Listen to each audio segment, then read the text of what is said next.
Hello fragrance fans, and welcome to today's video and fragrance review. Today we're going to be talking about the new release from Dior, and that is Sauvage Elixir. I have a sample of it here, don't have a full bottle yet, and the reason why is because I believe in buying samples before you spend $155 on a fragrance. But even though I just have the sample, I will be ordering a bottle of it soon. But I wanted to go ahead and get my thoughts out to you on this new fragrance.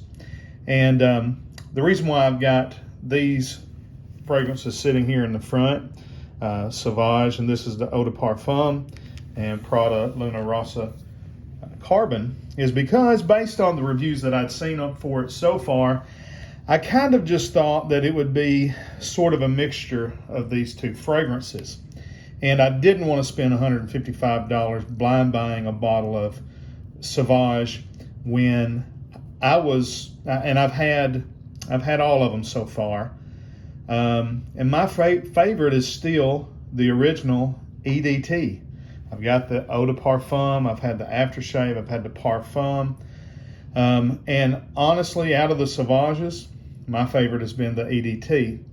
And I knew that this one is supposed to have a kicked up lavender note. So I thought, well, probably going to smell like a mixture of this fragrance, Prada Carbon and Sauvage. So let me just get a sample and see before I drop the money. And I'll still tell you straight out of the box, does not smell like these fragrances here. This is basically this, and I think the Carbon is closer to me to the Eau de Parfum version of Sauvage than it is the Eau de Toilette. This I prefer to Sauvage. My wife loves Sauvage. I like this. If I'm going to go to just a dumb reach, want to smell great, want people to like the way I smell, I grab this. If I'm going out somewhere with my wife and I know this is her favorite, I'll put this on. Both of them are great freshies. They're both easy to wear. You wear fragrance for one of two things. You either wear fragrances for someone else or you wear fragrances for yourself. And that's the way these are to me. I wear this for everybody else. I wear this. And to me, this is one of them that I can wear for myself and for everybody else because this smells great. It's mass appealing as well. This, the new Christian Dior release, Sauvage Elixir, it doesn't smell like either one of these. But let me tell you, it is fantastic. I've got the dry down on my right hand. I'm going to go ahead and spray a opening here on my left hand. Sometimes I spray right in the palm.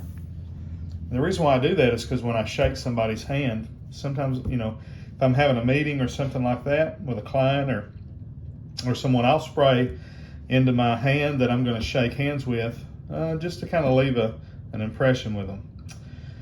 This, it's fantastic, but it does not smell like Sauvage to me, almost at all.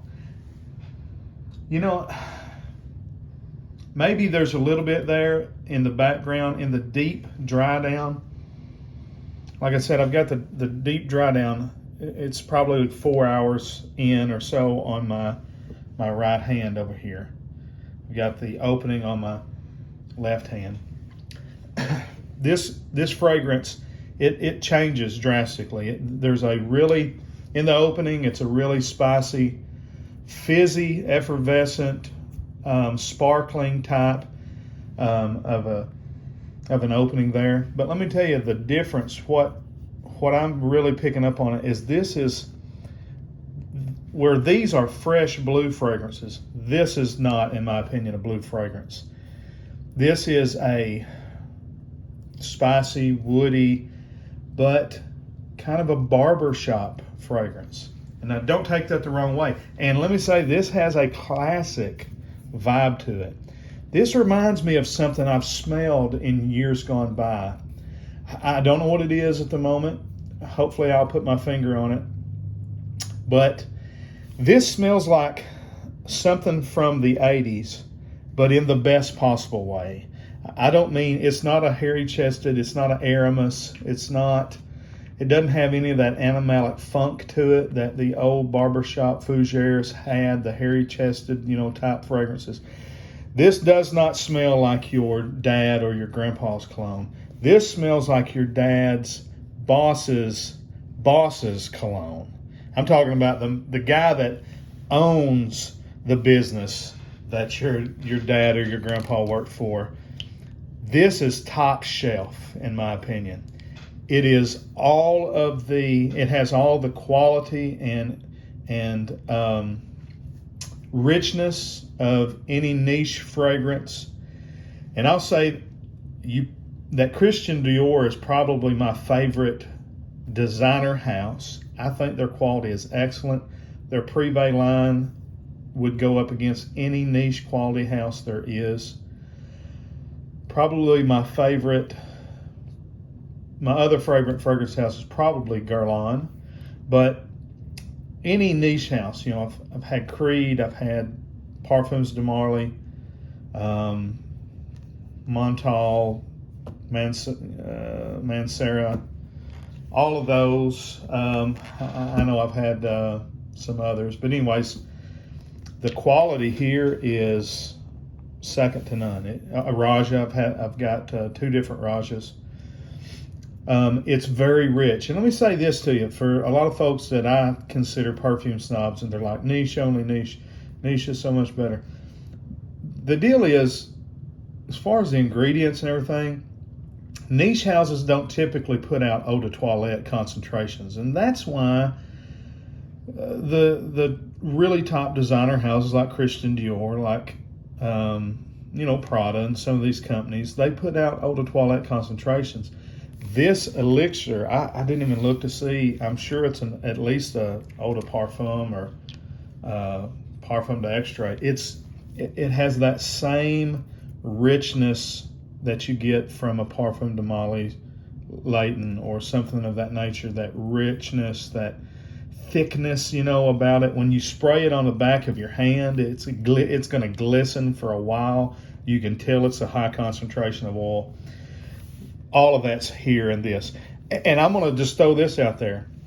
I understand why they're packaging this as a Sauvage flanker. It's for marketing purposes.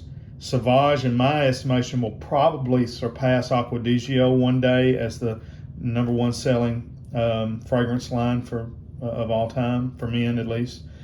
So I understand it, but honestly, I think a better flanker would have been an Eau Sauvage flanker.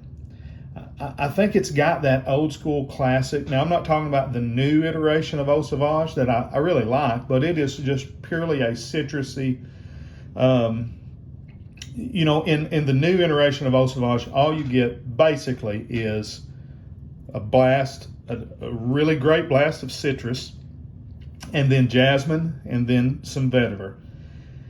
The old classic Eau Sauvage, there is a world going on there of citrus, of oak moss, of heliotrope, and all these different nuances, and it changes over time, and it had a real richness to it. I think this would have been great packaged as an Eau Sauvage night, or Eau Sauvage tuxedo, or even Eau Sauvage elixir. To me, it's more in that vein. But again, I understand why they did it with this. Guys, it's fantastic. It's top shelf. It is getting the hype that it deserves. The richness is there. The quality, the projection. It's not a linear scent where Sauvage is, it starts and it finishes basically the same. This starts out let me tell you, I'm getting a kind of a mixture between Layton and Creed Viking. It don't have the bubble gum like Creed Viking does, but it's got that old school, spicy, yet, high quality juice. I love it. I think you'll like it. I don't have a sample for sale yet, but maybe coming soon. Get you at least get you a small decant of this from somewhere and try it out. It is absolutely exquisite. Dior's new Sauvage Elixir, highly, highly rated.